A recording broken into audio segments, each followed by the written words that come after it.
Okay, so good afternoon, everyone. Welcome to today's Nonprofit Net zoominar. I'm Dennis Boyer, Nonprofit Net board member. Today's presentation is going to be what happens when your diversity, equity, inclusion, and belonging efforts become stagnant or ineffective. And I'm going to have a little bit of split attention. I'm going to pause every once in a while to let people who are waiting into the session.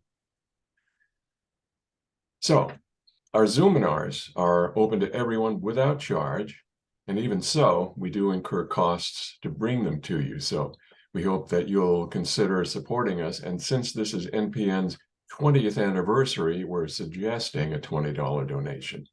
We need your support to help keep the zoominars coming your way. So we're going to send you a link to the donation page in the chat function. We'd also appreciate your feedback on today's zoominar because it helps us plan future programs and it's important to our speakers. So along with the donation link, we'll be sending you a survey link as well. And now on to today's speaker, Susan Bull, who is president and CEO of Arbor Housing and Development in upstate New York. Their mission is enhancing the quality of life in communities by building independence and creating housing options. Motivated by serving vulnerable populations, Susan has held senior leadership positions in nonprofit organizations for over 2 decades. And it's my pleasure now to welcome Susan Bull. Susan. Well, thank you. Thank you for that nice introduction. And thank you for inviting me to be part of this conversation. And before I start and say anything else, I do want to just make a few acknowledgments. One that I will read, it'll be the only thing I read from script, but it is that important to me that I don't make a mistake. So I would like to do a land acknowledgement and just acknowledge that I am working and functioning from Corning, New York. So please join me as I share with you that I'd like to acknowledge that Corning, New York is located on the traditional territories of the Haudenosaunee Confederacy, including the Cayuga, Mohawk, Oneana, Onondaga, Seneca, and Tuscarora nations. We recognize and honor the enduring presence and contributions of these indigenous peoples as the original caretakers of this land. We express our gratitude for their stewardship and ongoing relationship with the land, waterways, and communities of this region. So I thank you for that moment to allow me to share honor there. I do want to make a few other acknowledgments as we are talking about topics that I imagine all of you have an interest in, and that's why you're here today. First, I just want to acknowledge that I don't have an expertise in the space of everything that we're talking about today. My expertise, which you will certainly learn soon within the presentation, is a vulnerability that I believe is necessary to share in moving this work forward. So as nonprofit organizations that we all are collectively, we're mission-based and we have a very responsible space to make sure that we are showing honor to our mission. And I think what's been new, diversity, equity, inclusion, and belonging is not a new topic, but I believe that in the past 3 years specifically, we have changed the approach to this work. And I have learned that it really does require an expert if you are looking to either create, revive, or carry on with leading an organization and a team through this work. So I just want to be clear. My goal here today is to share with you when things don't go exactly the way that you want them to, and you can recognize that, but you have to figure out how to get back on track.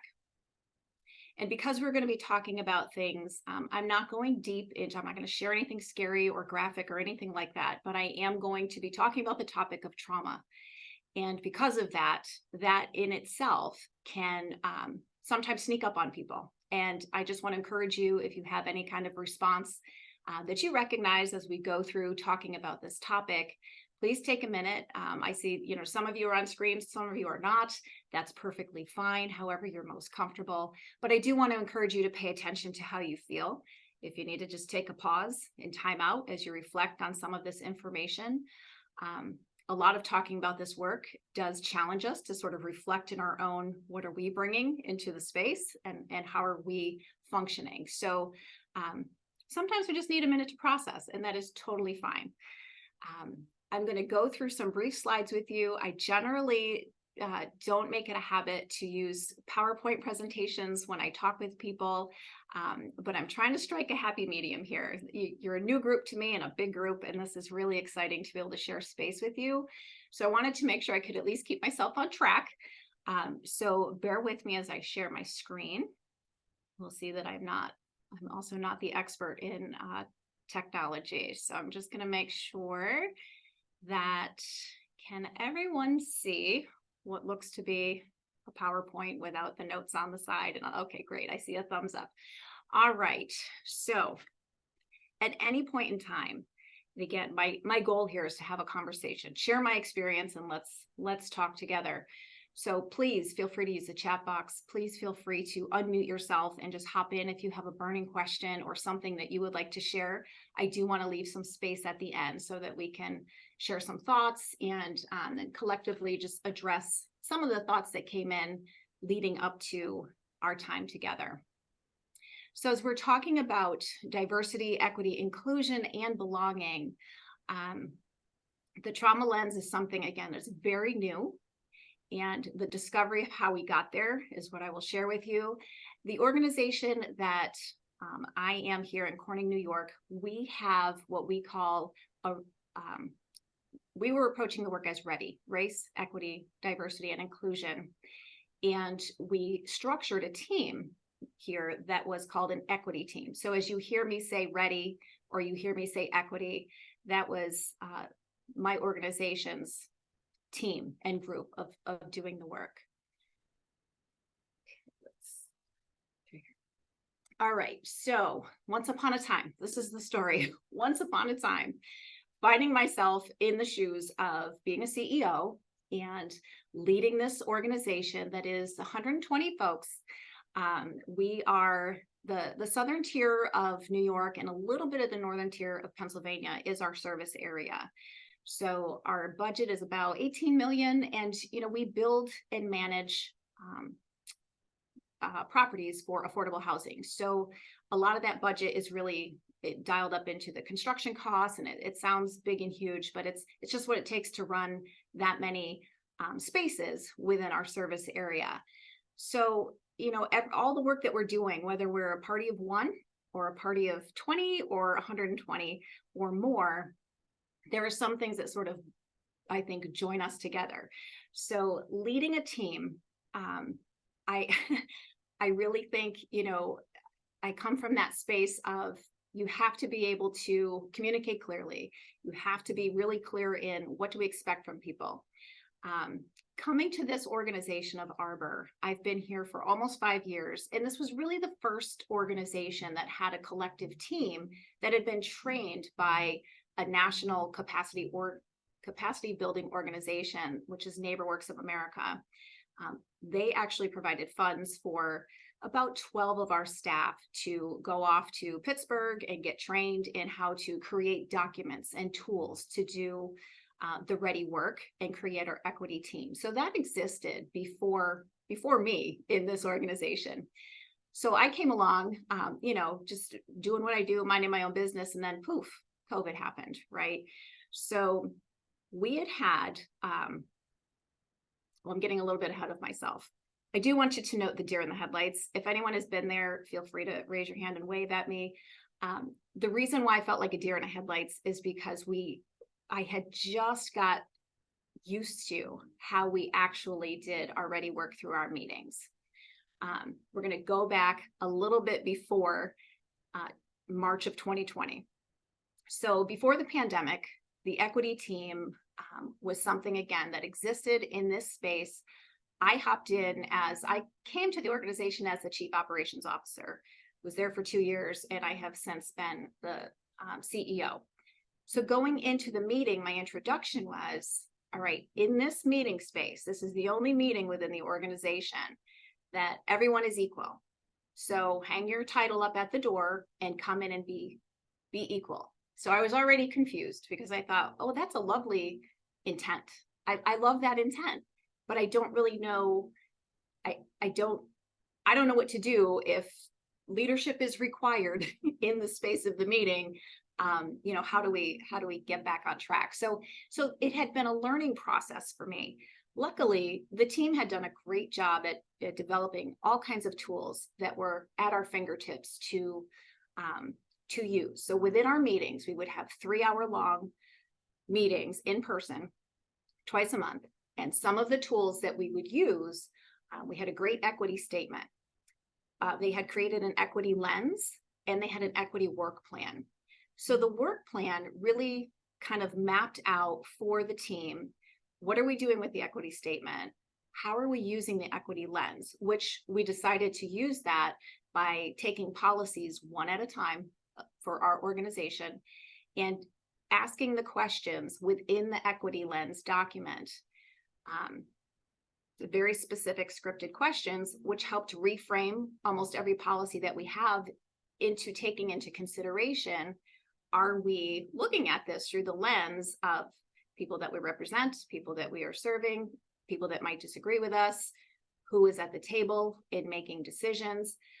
So we were just kind of getting rolling with processes that felt good and processes that made some degree of sense, but we were still very stuck in terms of a lot of that work was happening with 12 people, and we weren't doing a super great job at getting it out into the organization.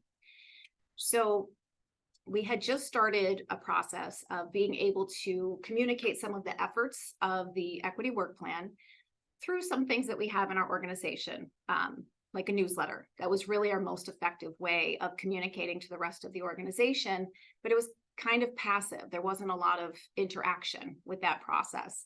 So we were kind of finding our way. And then, of course, we rolled up into when the whole everything shut down. And I'm sure everyone can remember that. So we went from no in-person meetings to everything had to be on Zoom. And, you know, really within 2020, I think we were doing probably what the rest of the world was doing. Let's try to hold on to some sort of normal that we know and continue to honor this process and continue to do this work, because we certainly can't lose the work that we're doing and that had been done up until that point. So we tried to get a little creative in our approach, and we said, okay, beyond the newsletter, can we do some things like a book club so that we can bring topics to the table and then talk about it and share, and you know, we can open that book club up to the entire organization. And we thought that was a really great idea. And I think we got through 2 cycles of book club, and kind of that was setting the stage for the worst meeting ever, because it provided little hints and sprinklings of what seemed like a great Pollyanna approach. I do have to say I'm a unicorn chaser. I will chase a unicorn to the cows come home and think there's a positive outcome and this is going to be great and everyone's going to love it. And I have to take a couple steps back sometimes and say, well, hold on a second. Let's see what might not work with this and try to be prepared for that. So book club taught me that we weren't all prepared to share the information that we were trying to process through our learning.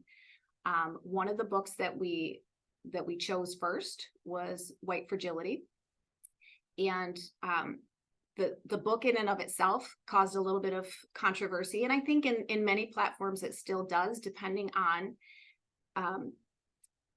each person's place of where they are positioned to have the conversation around racial justice, social justice. So that was my takeaway, that not everyone was positioned to do that, but we were so eager to embrace having conversation, we sort of came to a collision, if you will. What I will say about the book is that it helped me gain understanding of why the conversation around race is a difficult one to have. But I think in terms of educating ourselves on equity and racial discrimination and systemic breakdown all through history, that there are many other resources that could also be and should be consulting. So again, we're coming back to our sort of problem that was leading up to trouble. Zoom meetings are not a great place to do any kind of social justice work. It's just hard. We so desperately need human connection. And when we have Zoom, yes, we have some amount of connection, but we're not getting that sort of feel good. And it's sometimes harder to extend a little bit of grace to each other. So book club flopped. Our work plan just became very static because we all lost some momentum. And I started to notice, okay, there's staff disengagement at the same time that I started to feel like, geez, for a meeting that I'm supposed to hang up my title, I just felt like this big spotlight was on me to fix this, what felt like a big problem. I was really, really losing heart that, of all times, going through a pandemic, the entire country witnessing the horrible, horrific murder of George Floyd, we had so much opportunity to talk and to discuss things at work that it just was never there before. And I felt so much responsibility to do that with honor and do it right. And I kept putting these titles on, we have to do this in a way that pushes work forward, that I was starting to cave a little bit under that pressure because I didn't feel like I had the right answers. Because, spoiler alert, I was trying to do it all in my own head, and that's not possible. A couple other things that were leading up to this moment where things just kept building. No one was willing to say, we need to stop this meeting platform for a little while and get ourselves together. So we were pulling together staff who were going through the pandemic, who were trying to figure out their own feelings about what was happening within the world. Our leadership changed. I came to the organization as the COO, as I said. The CEO of 20 years retired, and he had sort of teed up the culture naturally, and there was nothing wrong with the culture that he teed up. But then I come along and I'm changing things and doing things differently and taking a different approach. And it doesn't matter if it was good, bad, or indifferent. Change is change. And on top of people trying to manage, how do I get out of bed today and get to work? Those types of changes kept contributing to what was putting pressure on people. Staffing crisis, if anyone remembers the before pandemic, it was hard to find people, hard to recruit, hard to retain, hard to interact and engage, especially in a lot of the jobs that are nonprofit and our budgets can be really tight. And it's hard to recruit staff with the skills that we need to do the work. During the pandemic, again, it just layered and put that pressure on. So we felt it even more. We had less people at the table, and people, I think in general, felt under-resourced themselves on top of under-resourced organizations. There was a point in time, I don't know if anyone else felt this in your organization, we certainly felt it here, that I think the pressure that people were carrying almost gave a bit of an invitation to share some of the polarized beliefs that were causing tension everywhere. So we're trying to kind of figure out how to reconcile, how do we talk about things that are really important and really hard, like racial justice, social justice, and not get entangled into a conversation that everyone is battling out just to have their point be recognized as the right point, because that was not what we were trying to accomplish. So really what happened in our last box here, it felt as though every interaction, especially in our equity team, was turning into this fight, flight, freeze mentality. And, it got to a point where in one of the meetings that we had, and I can feel myself doing this because this is how I felt going into every meeting. I thought, I don't want to go. I thought, oh my gosh, if I don't want to go, and I'm the only person here who has some, ability to say, we're not doing this anymore. I had to really give myself permission to say, you know, I don't exactly know how to, there's something not working. I don't exactly know how to fix this, but right now it feels like we're creating more harm by trying to gather and be really off the rails like we are, because it felt so off the rails. So we just decided we cannot do this. So I told everyone on the team, you know, I appreciate the effort. I appreciate the commitment. My observations based on the last, probably, I think we maybe got through like 5 meetings. And I would say if you're struggling in meetings or trying to move from here to here, you don't have to keep doing it. Oh, once you know that you're banging your head against the wall and it's not productive, I would say to you, just, you know, give yourself permission to say, no, we're not doing this until we change something. But I didn't know what to change. So I told everyone, hold tight. We're not giving up on our commitment. We have incredible resources and tools. We're not going to stop using them, but we cannot continue to try to have a conversation that we have no guardrails, no boundaries, no clear vision. We're not doing any justice to anyone by having meetings like this. So I wasn't quite sure what to do or who to go to. Earlier, I mentioned that our organization belongs to a capacity building organization called NeighborWorks of America. Because they made such really a huge investment into our team to have tools and resources and create documents, you know, we have a relationship manager, and I started to spend some time talking with him. And I said, here's the problem, because NeighborWorks of America will continue to make investments in work around the DEI in belonging space.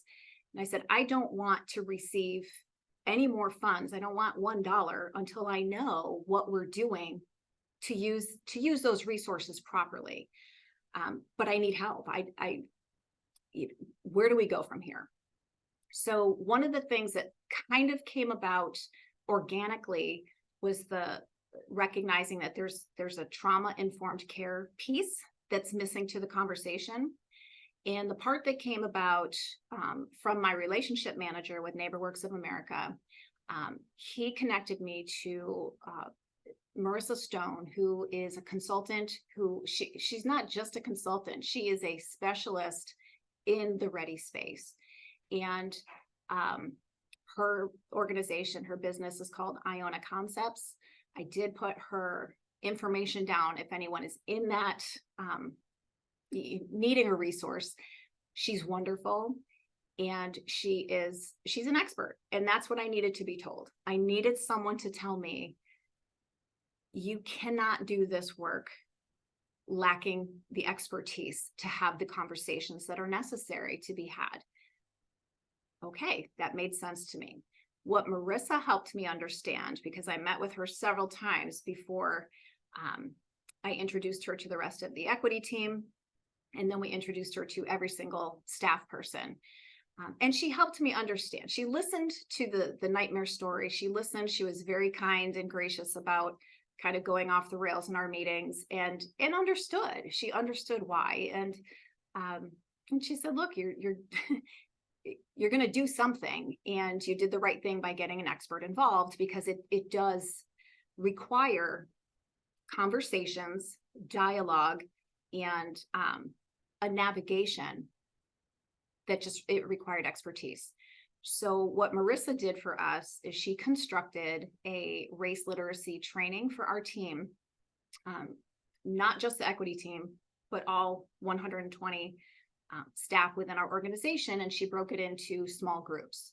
So she trained every department that we have within the organization in small groups. Everyone received the same information, but she was able to kind of use the chemistry of each group to navigate through and make those experiences very meaningful. The other part of what we do here at Arbor is we have a very large arm of our programming that is around behavioral health. So trauma-informed care is not a new concept to us. However, I think the discovery that it's not just the client base that had been experiencing trauma. Every person within our organization, really every person within our country, was going through something so significant at this time and space of our history together that I don't think we were recognizing either that we were having some experiences of trauma or re-traumatization in the workplace, or just an attention and sort of a manifestation that people might have been carrying with them some experiences of their own trauma. And because we were all exhausted, those things could start to come out. And not everyone recognizes that. But it's also something that in a prior time, depending on how long you've been in the workforce, it was not unusual for us to be taught, you leave certain things at the door and then you come in and do your work. And we were going through a time together that we had to have some acknowledgement that, trauma is very, very real. It's very impactful, and it's so deeply rooted in what people are carrying. We really can't pretend that it's not something that's impacting people every day. Couple quotes that I have found very useful that we go back to when we're doing our engagements, our interactions, our conversations with each other. We have to remember that, trauma is something that is significant, and it's not just about that moment. It's not having a bad day. It's not, oh, this happened and I wish it didn't. It's something so significant that would be disruptive to most people. Excuse me, my light is off because I sit too still. So we have to remember that it's not just about the moment, but it's about everything that happens after. And it's not to say that we engage into, some of you might be therapists, so that's not unusual in your work to conduct therapy.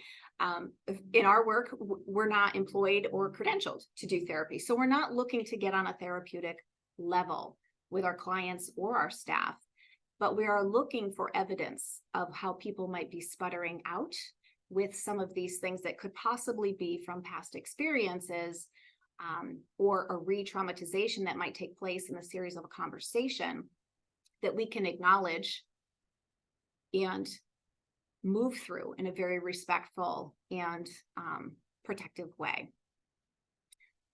The other quote that kind of just helps me to reframe when I'm getting into a place that I just need to be reminded that perspectives are different all the time. When you're born in a burning house, you think the whole world is on fire, but it's not. And that quote has helped me so much when I'm interacting with my own team. I have found that these quotes are almost daily, just right in the forefront of my mind, especially now because we are at this stage post-pandemic. But it's like we're in a whole new place of functioning. And some days that's great, but it's still I'm finding people have a limited capacity for being frustrated, a limited capacity for patience, a little less capacity for being gracious with each other. I mean, people are great and they're doing good work. I don't mean to be negative about any of that, but people are really struggling, and they're struggling probably for reasons that are rooted in past experiences. So one of the things that we learned in doing our work with trauma, we did enroll all of our staff. We took all 120 of them, and we contracted with the University of Buffalo. And what we asked from them was to provide us with some curriculum that our staff could log into. So they did a pre-recorded training for us, but it was the same professors, it was the same curriculum, the same work that any student who would go on campus would receive. They offered to us for $240 per person, which may sound expensive. It may sound cheap, depending on how your budgets are constructed. For us, in the big scheme of things, for a training budget, we thought that was very affordable and a very worthy investment. Each person received about 12 hours of curriculum that they could go through at their own pace. There were tests at the end, which in hindsight, I would say because we were not credentialing anyone, that would be the one thing I would tweak with the team, is to really not to, the tests were a bit over. It was hard. The tests were very hard. The information was fantastic. And the information was something that I keep it actually right on my desktop, and it is not unusual for me to pull it up and remind myself some of the very simple things like this universal precaution. When we're thinking about trauma and approaching our work with a trauma lens, just think back to the last time you were frustrated, right? Engaging with someone. I don't know, maybe you don't go there, but it's easy to get into the what is wrong with this person, or what is wrong with this team, or what is wrong with it, and we just get frustrated and we think, is it me? Did I not say this correctly? But instead, if we shift this one shift, if you have one takeaway today, this is so important. Instead of that, do yourself this favor and ask, what happened to this person? And it just changes the chemistry of your own thought process. It also reminds you that you're not exactly seeing the whole picture, right? We're just getting, we're getting game face. And I appreciate that people show up with game face because, we all work hard to get our game face on. So I am right there. But sometimes people are game facing it so much that they forget, oh, I have all kinds of things going on here. And just to feel heard, to feel seen, to feel understood, can change. And it can just open a platform where you create this space. And the conversation around our work with READY or DEI, equity, any kind of work that you're doing, when you really start to think about, I want to create this space of belonging, you start to capture the ability to do things a little bit differently. You start to engage differently. The trauma lens and bringing that back into how do we do our work in the READY space, it's if you picture a house on the foundation and that foundation has some cracks in it, that's kind of the analogy of what happened with us. There was this huge crack in the foundation, and I was desperately trying to figure out how to keep fixing the structure of the house and not really looking at the foundation. The trauma lens was really the foundational fix for us. And I'm a little frustrated with myself to keep using the word fix because it's not about fixing anything that's broken. Doing the work around social justice, racial justice, understanding trauma is really about healing, and it's a collective healing. And if you think about any time you've injured anything, let's take a physical rather than mental perspective, it's hard to heal if you don't feel like you have space to do that, right? So I think really creating that space that people feel like they belong, you have to expand the mind of what does our policy say? Do we have policies that say how we're going to treat people and that we're not going to discriminate, and that all of the things that we want to make sure we are complying with. But if we just stack our policies, and furthermore, what I was afraid of, if we just kind of show off our policies, but we're not really doing anything to create a sense of belonging with people, that just felt all kinds of wrong to me. And that's where my panic mode came, my deer in the headlights over our meeting, because we were just, okay, what's the agenda? We scrambled to pull something together. And what people really wanted to do was pick a highlight from the news and present their position on how they felt about it. And that was terrifying because it didn't further the work, and it didn't do anything to make us better at interacting with each other. And it certainly didn't create a space of belonging. It just was awful. So I don't know who that might be landing on, that might, if you've experienced it, or if you're in a season right now where you're like, oh my gosh, I don't even want to share with people what's happening. I'm your person, because I've been there. And I'm not 100% out of the woods. We're just better. We're better along the line today. But really, by gaining a trauma lens, you start to act as an agent. I feel like it's an agent of being trauma informed and trauma aware. So every single interaction with clients, with coworkers, with stakeholders, my dear friends at the Department of Social Services who always get a bad rap of, they're so mean over there and they're so anti this and anti that. We hear it all the time. They're as exhausted as everyone else, and they have no control over half of the information that they're putting out. Just starting to ask, what's going on? What's going on with this person? Then you can start to really recognize that trauma is pretty central. It impacts an individual. It impacts your community. It impacts public health. What we don't know about how people are re-traumatized, we don't know, meaning we have to pay attention. If you're talking about something or having, maybe you're doing a presentation like this, or maybe you're in a class with someone, or you're in a staff meeting, that's generally where you're going to see things sort of pop up. People will give you some signs, right? They're either going to shut down, they're going to feel immediately sick, they might get very irritable and want to engage in an argument. Those are some signs that somebody might have been triggered by something. We've started to use language like that around here, that, I'm sorry, it seems as though, I think I might have said something that triggered a response in you. I don't know if that's true, but that's what it looks like. And I want to respect your space and what you need right now. Let's take a pause, time out. Let's give ourselves 5 minutes and let's regroup.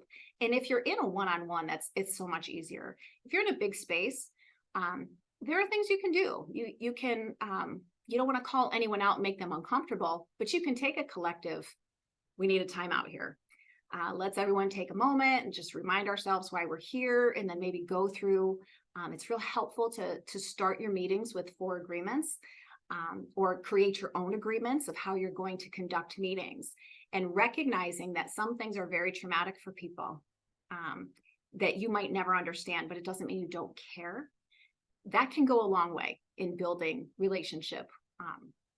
And again, really focusing on, what am I doing to make sure that people here feel like they belong? I don't want to shut anyone down. I don't want to shut the people down, but sometimes you have to shut behavior down. And that's a tricky fence post to be teetering on, but that's what we do. So we hone our skills in doing that.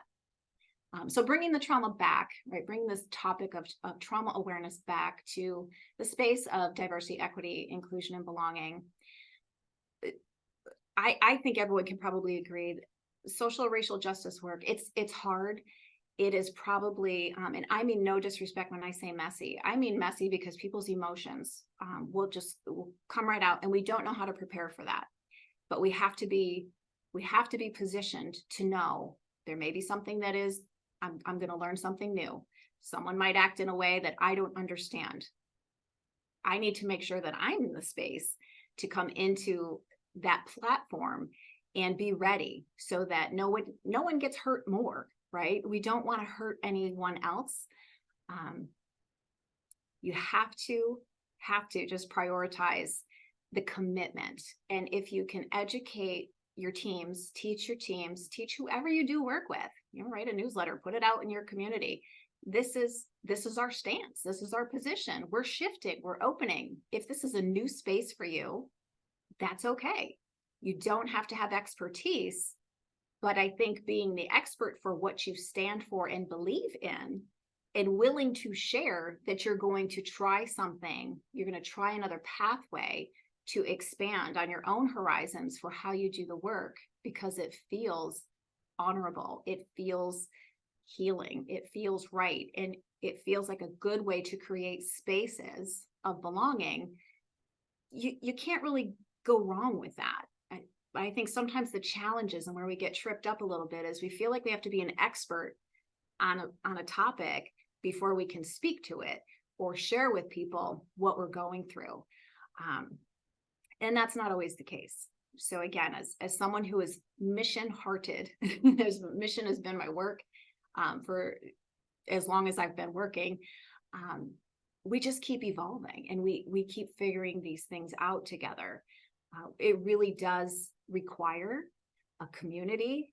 And what I love about this platform is, we're New Englanders talking to each other. I mean, I'm at Western New York isn't really New Englander, but I grew up in Connecticut, so some points for that, and family in Massachusetts.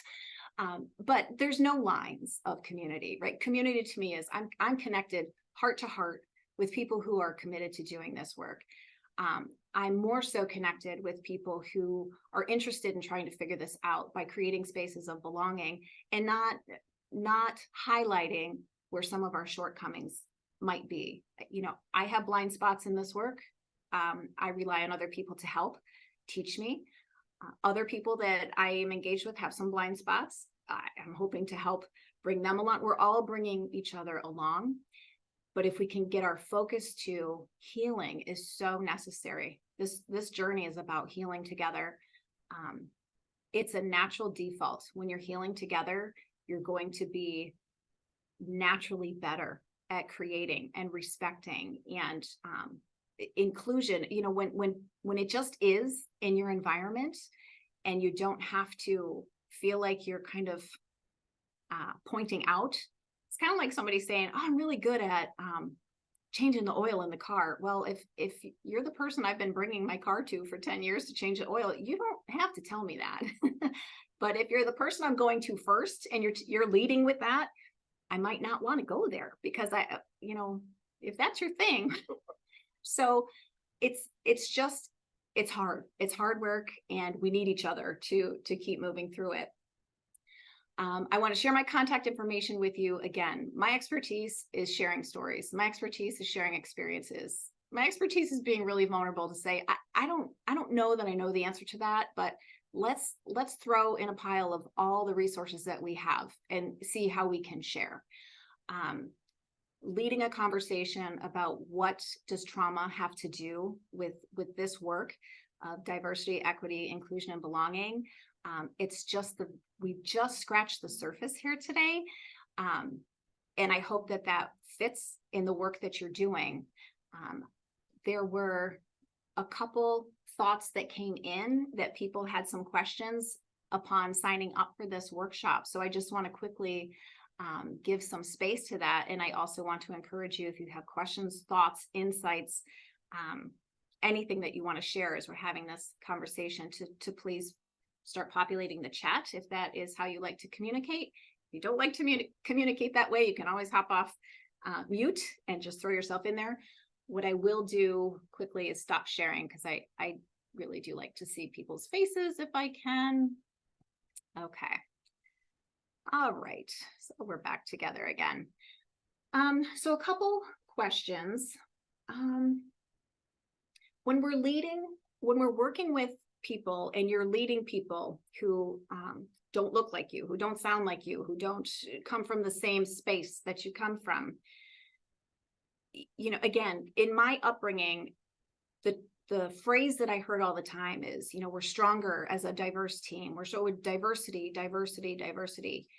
And it was just a phrase that became an empty, hollow phrase, because where I was working and living at that time is very rural New York, Western New York. There are,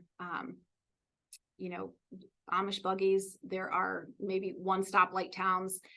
So we were talking about this diversity, and again, I was kind of thinking to myself, is it acceptable to ask how are we taking ourselves seriously when we are all, white women and white men having this conversation? Where is the diversity?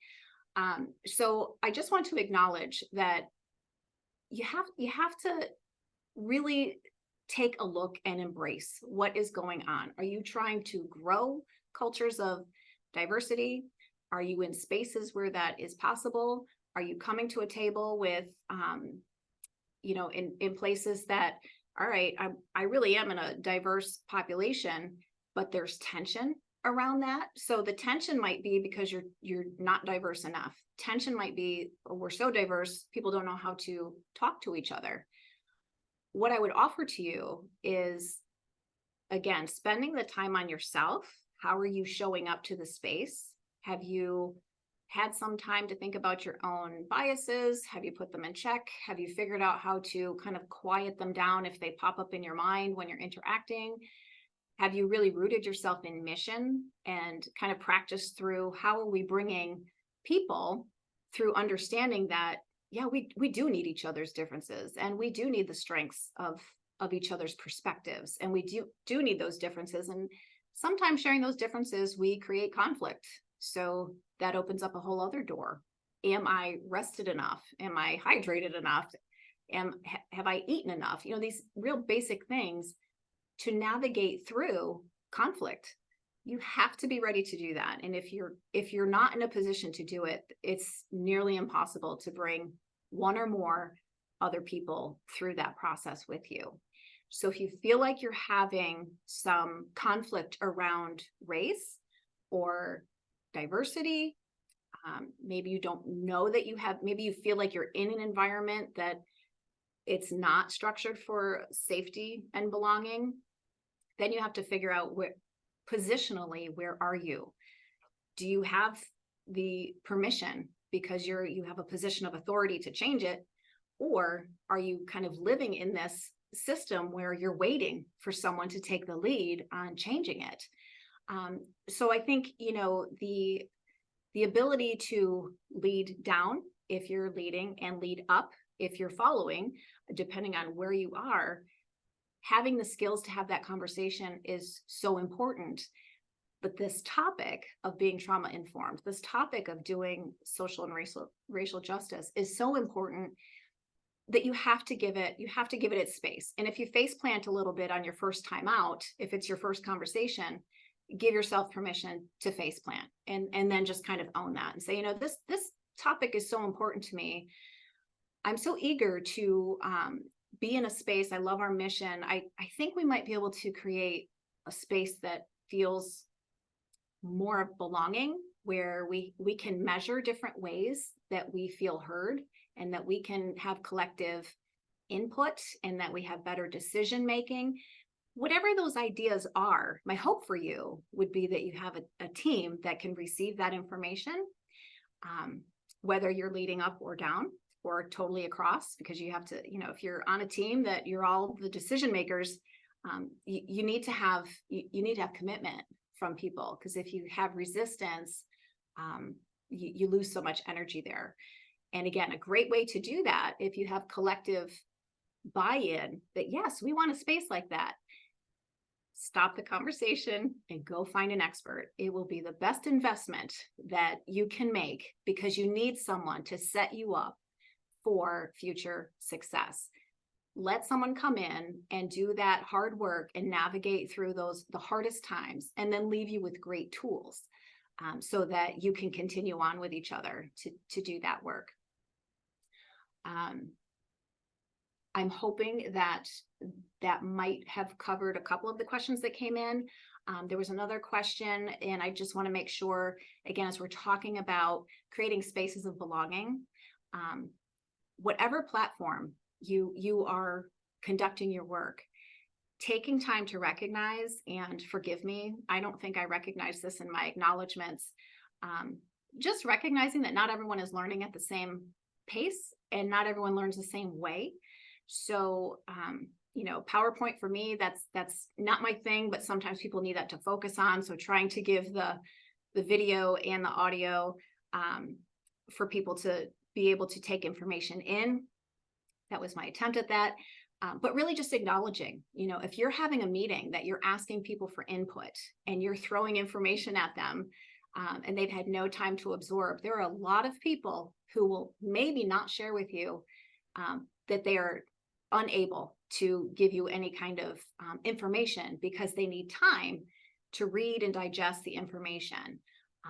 Maybe reading is not the way that they're going to get their information, so they need to hear something. So just being aware and not assuming that every person functions the way that you function. If anyone has the temperature wars in your office, that's just an easy non-confrontational way to kind of give you an example. You know, we don't get to own those things. We don't own anything because it works for us. So we have to really create that space to say, hey, how's everyone doing? If you're having a conversation that's hard for people and you see people are doing those crunches, right? And they're on like crunch 50 in their seat. I just want to check in. How's everyone doing with this topic? It's worth taking that time to give people the space to be heard and to be understood.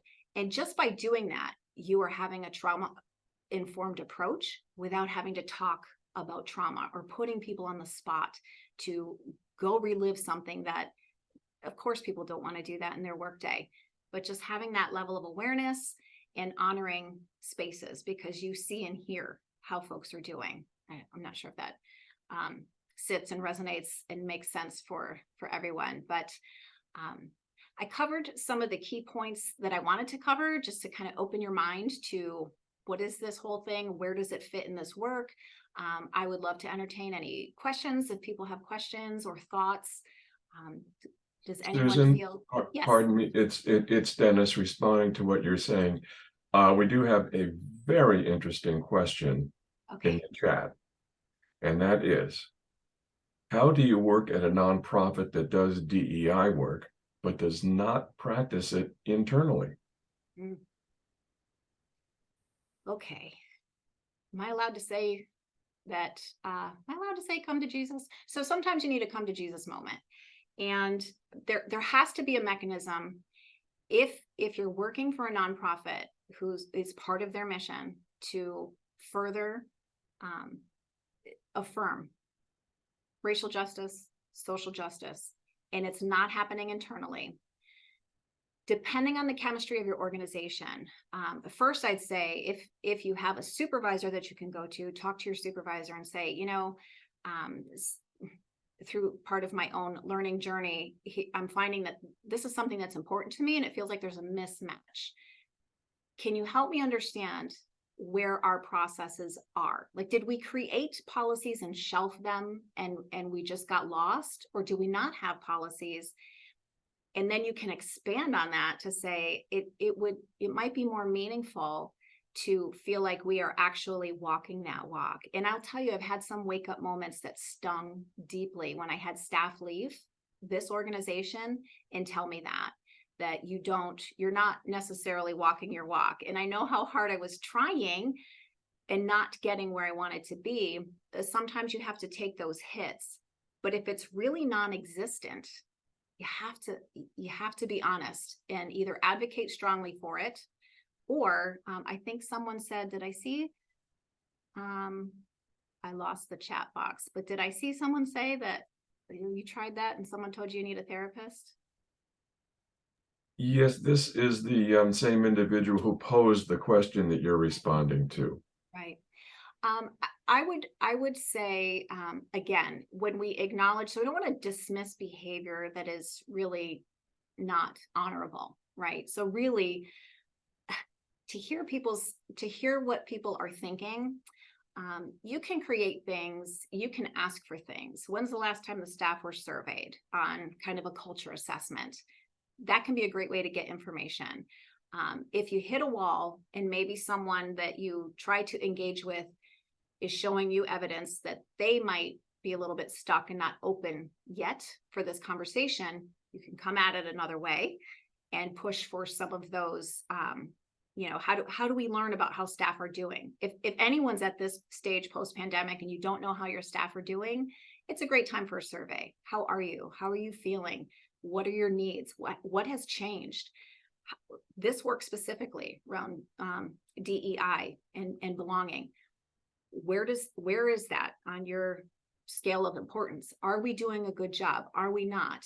And again, if you're receiving the information and need to do something with it, it might hurt for a little bit, but it's going to give you an idea. If your leadership is completely not open to that, I would say give it a couple different ways to approach and just have a really direct conversation that is respectful, but you have to get your point across. And if you just can't get anywhere and it is that important to you, then I don't ever want to tell someone to go look for something else. Wherever you're working, I know that organization needs you. But you do have to make some decisions for yourself. What am I willing to do? Can I do this? Other thoughts or questions?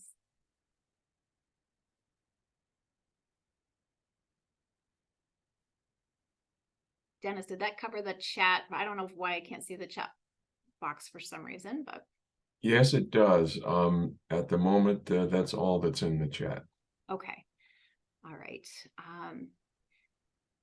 All right. I don't know if there are, if something hits you after the fact, if you have a thought, a question, again, I am very much a firm believer in social capital. Like, we all need each other, and sometimes you have to marinate on things. And as a New Yorker, which sounds silly because I'm not from here, but I have picked up the very fast talk. So if it all sinks in a little bit later and you have a thought, again, I don't have the answers for everything, not at all. But I'm open and I'm willing, and I think we all need each other to just keep that collective thought process going, share resources, share expertise. It was so nice to spend some time with you. I do hope that what we talked about today does serve you in a meaningful way within your work. Again, it was such an honor to be asked to be here and spend some time with you. So Dennis, thank you. Happy to be the fall kickoff. I can't believe, where did this year go? I don't know, but here we are, and it's a beautiful day here in Western New York, and hope it's a beautiful day there too. So thank you. Well, thank you, Susan. And there's just so much to think about. It may take a while for me anyway, to really sink in, but very thought-provoking. So thank you so much. And folks, before you leave, I would like to tell you what's in store for next month. The nonprofit sector is experiencing leadership turnover for many reasons. And at the same time, many current leaders and organizations do not make a systematic effort to support staff leadership development. This creates a leadership vacuum. So next month's workshop is going to be valuable for professionals interested in emerging as leaders, as well as current leadership who want to encourage development of their team members. Our presenter will be Bob Green. He's a coach and organizational development consultant who works with professionals to energize leadership development, build real teams, and create collaborative workplaces. And by the way, I noticed he joined us for today's session. So at any rate, that's going to be Tuesday, October 24th from 1 to 2 p.m. And we will see you then. So again, thank you all for participating today and joining us.